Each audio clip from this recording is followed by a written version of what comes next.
Programming এর মধ্যে নাম করা, কোনো কিছুতে নাম দেওয়া খুবই ইম্পর্টেন্ট একটা পার্ট। তো এখানে তুমি দেখতে পারতেছো যে একটা নাম দিলাম, let name equal to Tamal, let age equal to 100। এই এই যে ভেরিয়েবল গুলা, এই শব্দগুলা খুবই মিনিংফুল। কারণ হচ্ছে এই শব্দটা যেখানে আমি ইউজ করব, সাথে সাথে মানুষ বুঝে ফেলবে ওকে এটার মানে হলো নাম, মানে নেম মানে হলো নেম, আর এজ মানে হলো এজ। এজ দেওয়ার সাথে সাথেই সে বুঝে ফেলবে ওকে মনে হয় এখানে একটা নাম্বার থাকতে পারে, একটা সংখ্যা থাকতে পারে।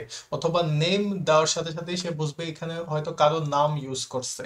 তো এটার কারণ হইলো তুমি যাতে প্রোগ্রামিং, তোমার কোডগুলা ফিউচারে যাতে তুমি পড়তে পারো, বুঝতে পারো, এবং তোমার অন্য ডেভেলপারদের, যদি তুমি অন্য ফ্রেন্ডদের যদি তোমার কোডটা পাঠাও, তারা যাতে দেখার সাথে সাথে বুঝে হলে ওকে এটার এটার অর্থটা কি।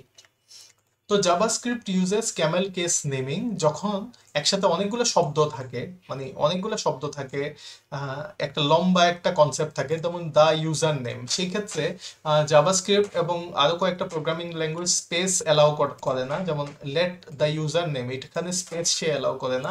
তো যেহেতু স্পেস অ্যালাউ করে না, আমরা সবসময় সবকিছু একসাথে দিতে হয়, একসাথে দিতে হয়। তো এখানে তার মানে লেট দ্য ইউজার নেম এভাবে দিতে হবে। এবং এইটারে বলে হলো ক্যামেল কেস নেমিং, যেটাতে শুরুর যে শব্দটা, সেই শব্দটা সব লেখা ছোট থাকে, এরপরের থেকে প্রত্যেকটা শব্দ প্রথম অক্ষর বড় থাকে। তো এখানে তোমাদের কিছু টিপস দেয়া দিলাম। ডোন্ট রাইট অ্যাম্বিগিউস নেমস, মানে অ্যাম্বিগিউটি বলতে বোঝাইতেছে যে আমি এমন একটা নাম সেট করলাম, যেমন এফএন, এফএন দিয়ে কি বোঝায় আমি বুঝি, আমি শিওর না।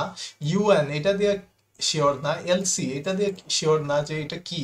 মানে আমার যাতে এক্সপ্লেন করা না লাগে যে এফএন মানে হলো ফার্স্ট ফুল নেম, অথবা ইউএন মানে হলো ইউজার নেম, আমি এমন ভাবে ভেরিয়েবল লিখবো যাতে, ভেরিয়েবলের নামটা লিখবো যাতে এখানে ডাইরেক্ট ফুল নেম লেখা থাকে।